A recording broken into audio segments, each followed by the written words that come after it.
Emily and Derek Harris seem like a picture-perfect suburban couple until their secret lifestyle of wife swapping with 6 different men spiraled into obsession, betrayal, and murder. When Emily discovered she was pregnant and Derek learned he wasn't the father, a chilling chain of disappearances began, leaving behind a trail of dead bodies, digital footprints, and a child born into a mystery no one could explain. And her husband Derek was supportive and physically fit, working as a gym instructor at a local fitness center. They met another couple at a rooftop bar, and one conversation led to another until private fantasies became shared realities. It was supposed to be a one-time thing, just a night of adventure far from home. Each encounter was meticulously arranged, with background checks and casual video chats before anything happened in person. The first man was Justin, a traveling salesman from San Antonio. He was cautious, polite, and gone by morning. Then came Caleb, a younger man studying photography. They told no one, no friends, no family, no co-workers. Emily was hesitant but agreed. It took place in a rented ranch house outside the city. She told Derek it was too much, that they needed to pause. He didn't argue, but he didn't smile either. Couples and individuals mingled, drank, and laughed under the assumption of complete privacy. But the mood shifted when Emily found herself cornered by Caleb and Troy, who seemed to know more about each other than they should. Not the life she had tried so hard to control. They made passive comments that revealed they were aware of one another's involvement with her. Emily played it off, but it was a warning sign. Someone had talked. The secrecy was cracking. Their social life shrank. Their evenings became more private, and Emily grew used to the silence that followed each encounter. After each night with someone new, she and Derek would sit in the same living room watching the same shows, eating the same food, but nothing felt the same. She'd wake up unsure of where she was. Her work began to suffer. Her hands trembled and her mind raced through every possible explanation. Derek hadn't touched her in weeks, and even if he had, the timing didn't match. She thought about Jacob, then about the others. There were too many variables, too many secrets. She missed deadlines, ignored emails, and isolated herself from her friends. One afternoon, while reviewing a logo design, she fainted at her desk. The dizziness passed, but the nausea lingered for days. It wasn't tea until she realized her last cycle was late that the pieces began to fall into place. There was an invisible wall growing between them, one that neither of them acknowledged out loud. Emily met him twice, and although he was awkward, he was respectful. Derek approved. Then there was Mason, a divorced man in his late 40s who offered gifts, flattery, and too much attention. Emily grew uncomfortable with his texts, but didn't say anything to Derek at the time. There were also Troy, an ex-military type, Vincent, a financial advisor who only met her once, and finally Jacob, a soft-spoken college lecturer with a quiet charm. But when they returned to Texas, the thrill stuck with them. Emily started seeing him more than the others. Their conversations extended beyond the usual superficial chat, drifting into personal stories, shared goals, and subtle compliments. She thought she had managed to compartmentalize everything to keep the excitement isolated from the rest of her life. Derek, for his part, continued to encourage her, but he started asking more questions. He wanted to know who she liked best, who treated her the best, who made her laugh. It seemed harmless at first, until he began watching her more closely, checking her texts, and commenting on her appearance before and after each meeting. Emily noticed the change but brushed it off. Maybe he was just being protective. It wasn't just about the arrangement anymore. Jacob had a calm energy that made her feel understood, something she hadn't realized she missed in her own marriage. Derek brought it up first, and to his surprise, Emily didn't reject the idea. In fact, she was curious, maybe even excited. They began searching discreetly online and found an underground community of like-minded couples and individuals who engaged in wife-swapping arrangements. Their marriage, on the surface, seemed typical, comfortable, uneventful, even admirable. But beneath the surface of their seemingly ordinary relationship was a mutual desire for something unconventional, something risky, something secret. Emily Harris lived a life that many would envy. Her home in suburban Austin was tidy and modern. Her freelance graphic design business gave her the freedom to work from home it had started 2 years earlier. During a vacation in Florida, she would meet other men, while Derek remained in control of the situation, monitoring boundaries and offering approval before anything happened. They had ground rules, full honesty, no overnight stays, and no emotional attachments. But as the months passed, the lines blurred. The more Emily participated, the more Derek encouraged it. He claimed it was empowering for her, exciting for them both. But somewhere deep inside, something unspoken shifted between them. Over time, the encounters became more frequent. Emily was the center of attention by design. Emily met 6 different men over the course of the following year. Of the 6, Jacob was the most reserved. He wasn't flashy, didn't push boundaries, and always made her feel safe. Despite this, Emily maintained a sense of control. She kept records of her encounters, wrote everything in a private journal, and used a separate phone for communication. Still, the secrecy began to weigh on her. Eventually, Derek proposed a weekend retreat with others in the community. After that weekend, she cut off contact with most of them. Emily started having dreams vague and troubling of faces watching her from the shadows. Alone in the bathroom with a dollar store pregnancy test, Emily stared at the positive result for a full 5 minutes. She knew she had to tell Derek, but she also knew that once she did, nothing would be the same again. Not their marriage, not her future. And in that moment, staring into the mirror with disbelief, Emily realized that what started as a shared adventure had turned into something else entirely, something unpredictable, irreversible, and terrifying. Derek stared at the test result in silence. He didn't ask questions. He didn't raise his voice. He simply turned away and walked into the garage, slamming the door behind him. Emily sat on the edge of the bed, holding the pregnancy test in both hands, her heart pounding like a drum. Derek found the clinic. Emily went alone.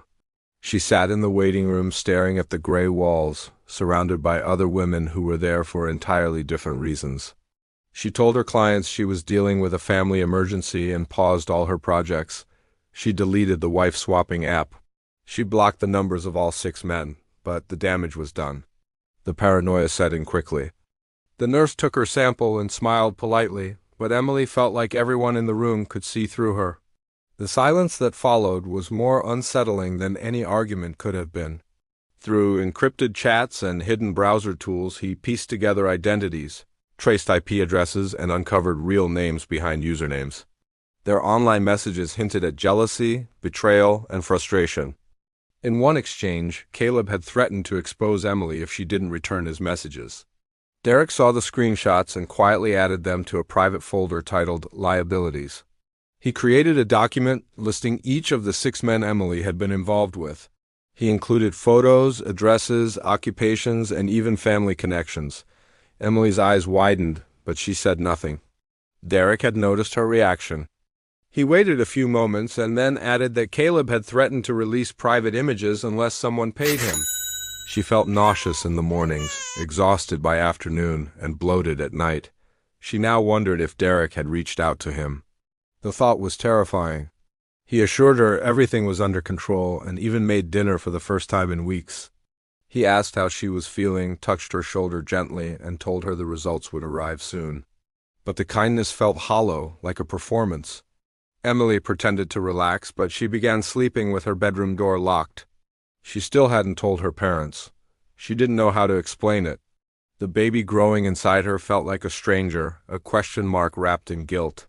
He had become distant and quiet, not cruel, but cold. The quiet, the calm, the connection. But she couldn't be sure. There was no way to know without testing each of the 6 men. And now, she wasn't even sure if they were all still reachable. She didn't know who was watching her, who had sent that photo, who might be outside at any given moment. Her hands were damp with sweat. When she finally read the results, her stomach twisted into a knot. Derek was not the father. He stopped asking questions, which unsettled her even more. She deleted the email but backed up the image on a flash drive. He read it in silence, then placed it on the kitchen counter without a word. Emily waited, expecting an outburst, a confrontation, something, but Derek simply walked upstairs and closed the door. Her hands shook as she locked it in her nightstand. Derek discovered that Mason had previously been accused of stalking an ex-girlfriend. but had avoided charges due to lack of evidence. Mason had a pattern, and Derek made note of it. Just one attachment, a photograph of her sitting in a car with Jacob, taken weeks earlier in a grocery store parking lot. She hadn't seen him since ending their arrangement, but she remembered that day. He had met her to return a book she had left behind. He began mapping out their locations, checking their social media feeds, and comparing timelines. It became an obsession, a hunt for answers, but also something darker. She saw him researching something on his computer late at night, long after she had gone to bed. He minimized the screen whenever she walked in. Emily assumed he was still obsessing over who the father might be, but it was more than that. For the next 3 days, Derek stayed away. One night, someone rang the doorbell at midnight and left before she reached the door. Another day, she found her car door ajar even though she was sure she had locked it. He didn't return home, didn't answer calls, and didn't check in. Emily told herself he needed time. But deep down, she feared what he might be doing. Derek had always been a man of control. Now, something was out of his hands, something that could not be undone, traced back to a decision they both once agreed on. She waited, sleepless, anxious, and alone. When he finally came back, his expression had changed. The softness in his eyes was gone. He was calm, cold, calculating. They agreed to a paternity test without discussing it much. While waiting for the results, Emily tried to carry on. She began to feel watched. Her phone pinged at odd hours. Messages would come in and then disappear. She kept all this from Derek. What she didn't know was that Derek had found something. Derek had hired a digital investigator from one of the underground forums they once used. He started with Caleb and Troy, the two who had crossed paths at the weekend retreat. Next was Mason, the older man who had been far too persistent. While Derek gathered digital evidence, Emily's body changed. Her symptoms became harder to hide. Then something happened that shifted everything. One morning, Emily received an email from an unknown sender, no subject line, no message. Emily stared at the photo for hours. The angle suggested it was taken from a nearby car. Someone had followed her. She didn't tell Derek that same evening. Derek came home and casually mentioned that Caleb had posted something strange on social media before deleting his profile. Emily's face turned pale.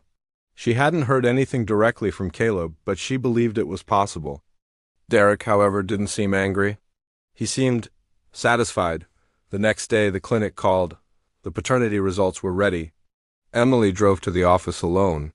She picked up the envelope and sat in her car, staring at it for 20 minutes before opening it. Her first thought was Jacob. She closed her eyes and pictured his face. She returned home that evening and handed Derek the envelope. That night, she heard him leave the house. The next morning, Caleb was found dead in his apartment. Caleb's body was found by his neighbor after a foul smell began seeping through the hallway of his small apartment complex. The initial assumption was overdose or suicide, but when the police arrived, it was clear that neither theory fit. Caleb had been attacked. The scene inside was violent, too violent to be random. There were signs of a struggle, blood on the carpet, and bruises on his arms and neck. His laptop was gone, his phone was missing, but nothing else in the apartment had been touched. His wallet, cash, and expensive headphones were still in place. The detectives labeled it as a suspicious death and opened an investigation. Emily considered telling them about the mysterious email and photo, but decided against it. She feared revealing too much, and she still didn't fully trust the intentions of anyone, least of all Derek. Nothing since. That wasn't like him. He posted regularly, often sharing articles and quotes. Emily sent him a direct message. Still nothing. The next morning, she tried to call again. This time, the line went dead immediately, disconnected. They began tracing Caleb's recent contacts, pulling security footage from the surrounding area. Derek had tracked his workplace schedule and favorite hangout spots. There was even a photo of Jacob, seemingly taken from a distance at a bookstore. Emily felt sick. He asked about her day, made her tea, and offered to rub her feet. Against her better judgment, she plugged it into her old laptop. It contained one file, a grainy video of Caleb, alone in his apartment, speaking into the camera. The rest were likely in danger, not the police, not Derek, not even herself. His words were hard to understand, but the fear in his eyes was unmistakable. He talked about being followed, threatened, and warned to stay quiet. She touched her stomach, feeling the slight curve beneath her shirt. A new life was growing inside her. But outside, everything was unraveling. The video ended with him saying, "If anything happens to me, check the group. Someone's playing a different game." The calmness scared her more than anger would have. She responded with forced politeness, pretending everything was fine. Inside, her mind was racing. His number rang 5 times and then went to voicemail. His car was in the lot, but the windows were dusty. She knocked on his door, waited, then knocked again. No response. She asked the manager for help, claiming she was a concerned friend. A backup phone and a flash drive hidden inside a cereal box. When he opened the door, they found the apartment spotless and undisturbed. Everything looked in place, no signs of a break-in. The refrigerator was full, dishes were clean, but Jacob was gone. She left a short message asking him to call her urgently. The police logged it, but didn't seem particularly alarmed. Her anxiety sharpened to paranoia. She started noticing the same white car parked outside her house at night. She couldn't prove it followed her, but it seemed to appear wherever she went: the grocery store, the clinic, even outside her gym. Adults had the right to disappear, they said. Still, the fact that one man was dead and another missing raised some internal flags. Hours passed with no response. She tried again. No answer. A sense of dread began to grow. Through messages and deleted apps, they discovered conversations involving a woman named Emily Harris. Her name appeared multiple times in Caleb's files. She was identified as someone Caleb had been involved with shortly before his death. His browser history was partially recovered, revealing dozens of recent searches about online threats, encryption, and blackmail. She was home alone, curled up on the couch with a glass of juice and a book she wasn't really reading. She admitted to knowing him, but claimed they hadn't spoken in weeks. She gave them names: Troy, Jacob, Mason, Justin, and Vincent. She left Eric out of it for now. She waited until he was out at work, then opened his locked drawer using a bobby pin. Inside was a black notebook filled with handwritten pages. Each page had details about one of the 6 men: names, places, dates, and disturbing observations. Some entries were violent, written in angry, almost manic handwriting. Next to Caleb's name was a red circle with a single word underlined 3 times: dangerous. She avoided using the word affair, carefully describing their relationship as part of a mutual lifestyle decision. When the knock came, she felt a chill spread down her spine. 2 detectives stood on her porch, holding identification and asking if she knew a man named Caleb Turner. Her hands trembled as she nodded and invited them inside. Within days, the police found connections to an underground group involving wife-swapping and adult meetups. The police showed up at Emily's door just after noon. They explained that Caleb had died under suspicious circumstances and that Emily's name had surfaced during their early investigation. The detectives asked for names of others involved. Emily hesitated, but when they said they might subpoena her digital history, she folded. The questions kept coming. Had Caleb threatened her? Had she noticed anything strange lately? After the detectives left, Emily tried to call Jacob. She checked his social media. His last post was 3 days earlier. Something wasn't right. She drove to his apartment, a quiet building near the university where he taught literature. Emily filed a missing person report. The next few days were a blur. Emily barely slept. One evening, she searched Derek's office for clues. She flipped through and stopped on a page marked Jacob. She took the notebook and hid it in the garage, tucked behind old boxes of Christmas decorations. That night, Derek came home like nothing had happened. The next morning, she received a package with no return address. Inside was a USB drive. Emily copied the video, encrypted it, and stored it in multiple locations. Her cloud drive, the realization hit her like a wave. Someone was eliminating the men from her past. One was dead, one was missing. She didn't know who to trust. The walls were closing in. Emily stood in her bathroom, staring at the mirror. Her face was pale, her eyes hollow. The child would arrive in a world haunted by shadows, secrets, and a list of names slowly being crossed out one by one. Emily stopped leaving the house unless it was absolutely necessary. Every trip to the grocery store or doctor's appointment became a calculated risk. Her world had shrunk into silence and surveillance. No credit card use, no phone pings, no sightings. It was as if he had vanished into thin air. The other rang endlessly, no replies to emails, no sign of them online. Their profiles had been deleted or wiped. She felt like she was chasing shadows, and the only person she could turn to was the last person she wanted to trust, Derek. She flipped to the last few pages. They were recent, some dated only days ago. Names were crossed out: Caleb, Jacob, Mason. Next to Justin's name, someone had scribbled a question mark. Then under Vincent's a red X. She decided to contact Mason, the one man she had been actively avoiding. His obsessive messages from months ago had made her uneasy, but he might still be reachable. She found an old backup of their chat history and tried calling a secondary number he once used. To her surprise, he answered. Mason hadn't survived. That was now 3 men gone, 2 dead, 1 missing. Emily knew he wouldn't have just left, not without telling someone, especially her. Her pregnancy progressed with mechanical routine. Checkups, vitamins, rest. She didn't plan to run, not yet. But she needed an exit plan. On his screen was a spreadsheet, filled with names and dates. Derek had become obsessed with erasing every trace of their former life. Not just her partners, but anyone who had been part of the secret. He was cleaning house. Emily took photos of the screen with her burner phone and returned everything as it was. He was no longer the curious, adventurous partner she once knew. He was something else entirely, controlled, dangerous, committed to a mission only he understood. When Derek came out of the shower, she greeted him with a smile and offered to make dinner. It wasn't just the 6 men. It was bigger. There were lists of other women, other forums, even user IDs that Emily didn't recognize.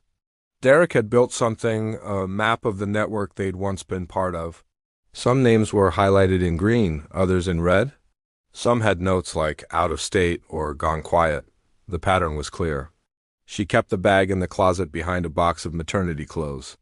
She avoided eye contact with strangers. She didn't want anyone to remember her face. He admitted he had also received strange messages and felt like someone had been watching him. They had found Caleb's laptop in a pawn shop on the edge of town. Wiped clean, but the driver's seat was covered in blood. Every man she had once trusted, even briefly, was now either dead or missing. The community had gone silent. No one was talking. No one was helping. The suburban lights flickered gently. Everything looked so normal, so safe, but she knew the truth now. The baby inside her reminded her every day that life was still moving forward, even as the past crumbled behind her. But the store owner had security footage, and though the face wasn't fully clear, the build and height resembled Derek. When they asked Emily if he'd had any connection to Caleb beyond what they already knew, she lied. She said no. She told them Derek had taken the paternity test and moved on, that they were trying to repair their marriage. It was a desperate move, a protective reflex. She was terrified that if Derek knew she had spoken against him, she would be next. When Emily told him about Caleb's death and Jacob's disappearance, Mason cursed under his breath and said he already knew. He had heard about it through online whispers and private message boards. Others from the community were scared. Some had already left the state. Mason warned her not to trust anyone, especially not her husband. Then he hung up. They'd had too many long, vulnerable conversations for him to disappear without warning. His absence wasn't a choice. It was something else, something forced. She double-locked doors, covered cameras with tape, and placed her phone in another room before making important calls. Still, she didn't feel safe. The air in the house felt heavy, like someone was always watching, always waiting. The longer Jacob remained missing, the more convinced she became that something sinister was unfolding around her, piece by piece. The police didn't have answers. Jacob's file remained open but inactive. They hadn't found any leads. Vincent and Justin, 2 of the other men involved, had gone completely dark. Emily tried reaching out to both. One phone was disconnected. He had changed since the paternity test. He was no longer openly cold. Instead, he became unnervingly calm, like a man who had found a new purpose. He cooked, cleaned, attended all of Emily's prenatal checkups, and smiled more often than he ever had during their marriage. On the outside, he appeared to be the perfect husband preparing for fatherhood. But Emily didn't believe the act. Late one night, she crept into the garage where she had hidden Derek's notebook. On the final page was a chilling note written in all capital letters, nitrogen monoxide loose ends. Emily felt a cold shiver run down her spine. She knew she couldn't stay silent anymore. Mason sounded tense, guarded. The next day, Mason's house burned down. Authorities called it an electrical fire. A faulty wire in the garage, no foul play suspected, but Emily didn't believe it. Emily's panic turned into numbness. She stopped reacting. The fear had embedded itself so deeply in her that she moved like a ghost. The police returned a few days later, this time with more serious questions. That night, she packed a go-bag. Cash, spare phone, documents, and the flash drive with the video Caleb had recorded. One evening, she walked past Derek's office and noticed his computer was unlocked. He was in the shower. She paused, then stepped inside. This wasn't just about jealousy or revenge. The next morning, Vincent's car was found abandoned outside a motel 2 hours away. No body, no note. Emily's time was running out. She knew it. She looked at Derek differently now, not with fear but with recognition. She saw the man he had become. Emily stood in her kitchen one night, holding a glass of water, staring out at the quiet street. Normal was just a mask. And behind it was a man who had already decided who deserved to live and who needed to disappear. She tightened her grip on the glass, already thinking of where she would go next. Emily sat in the dim living room, the only light coming from the flickering television that played quietly, more for noise than entertainment. Her mind wasn't on the screen. It hadn't been for days. The house felt like a stage set, dressed for comfort and order, but every room held invisible cracks. Derek was in the kitchen, humming softly as he made tea. His footsteps were light, his movements casual, but Emily could feel the weight behind them, the controlled tension, the precision. She had already made her decision. She wasn't going to wait for another body to be found, another man to vanish, another silent confrontation to take place under their roof. The baby growing inside her gave her clarity.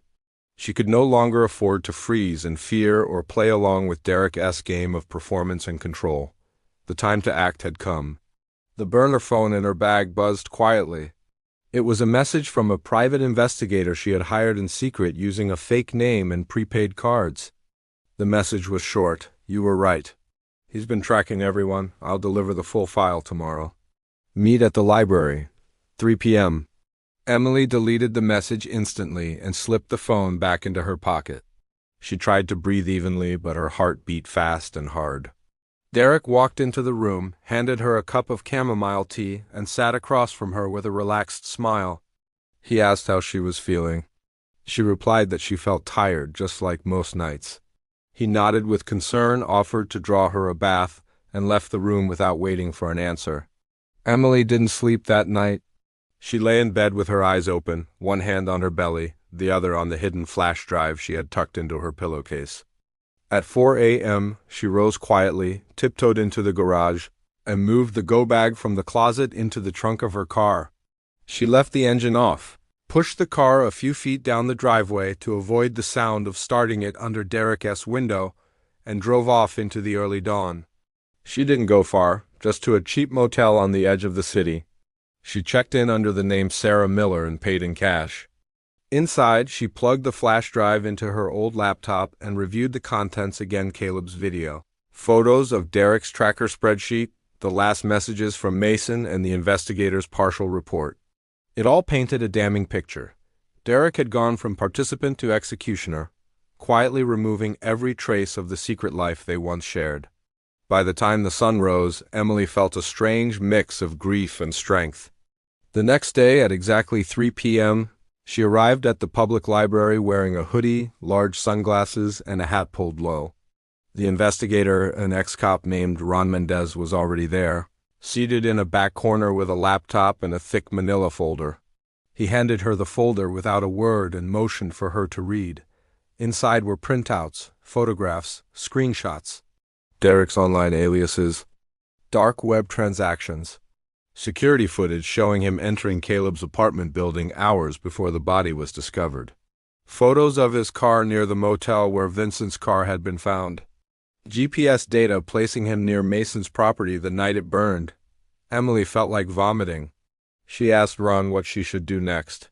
He stared at her for a long moment, then said quietly, "You can go to the police.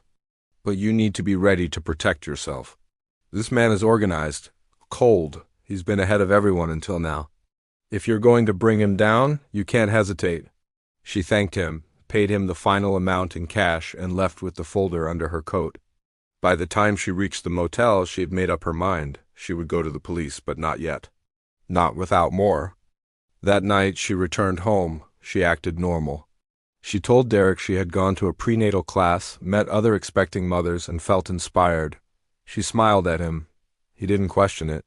In fact, he seemed pleased. She asked him to take her out to dinner that Friday, somewhere quiet. Just the two of them. He agreed. Friday came quickly. Emily wore a flowing dress and flat shoes. She didn't carry a bag, only her ID and phone. At dinner, she complimented Derek's tie. She laughed when he made a joke. She asked about his gym. It was the calmest they had been in weeks. After dessert, they returned home. As Derek went upstairs to shower, Emily went to the garage and retrieved the manila folder. She placed it in a sealed envelope, along with the flash drive, and dropped it in the mailbox addressed to a detective she had once met during Caleb's questioning. She didn't wait. She returned inside, packed the last of her things, and when Derek was asleep, she left. She drove 3 hours away to a town neither of them had ever visited. She checked into a safe house recommended by the investigator and turned off all her phones. The next morning, the police raided her house. Derek was arrested while watering the lawn. He didn't resist. He didn't ask questions. He only asked for a lawyer. Inside the house, police found evidence hidden in the attic: burned clothes, a bag of discarded electronics, and a USB drive containing deleted files of photographs and surveillance images. The media exploded with headlines. Husband behind mysterious deaths linked to suburban wife-swapping circle. Emily's name wasn't released, only referred to as a key witness. Derek was charged with the murder of Caleb Turner and the suspected disappearance of Jacob, Morris, and Vincent Halle. Mason's death was ruled suspicious but unconfirmed. The rest of the community members either vanished or went into hiding. Emily gave birth to a healthy baby girl 4 weeks later. She named her Lily. No father was listed on the certificate. She moved again, this time across state lines, changing her name and appearance. The file remained open for years, but Derek refused to speak in court. His expression never changed. No one knows exactly why he did it: jealousy, control, or simply the cold satisfaction of cleaning up what he saw as a personal failure. The case became a cautionary tale whispered across true crime forums and in podcasts. A tale about secrets that grow too large, about lives built on risk and fantasy, and about how one decision, a single arrangement, can unravel everything. Emily never returned to her old life. She never dated again. She never explained to Lily who her father was. But sometimes, late at night, when her daughter slept soundly, Emily would sit by the window and look out into the darkness, wondering which piece of the past still watched from the shadows.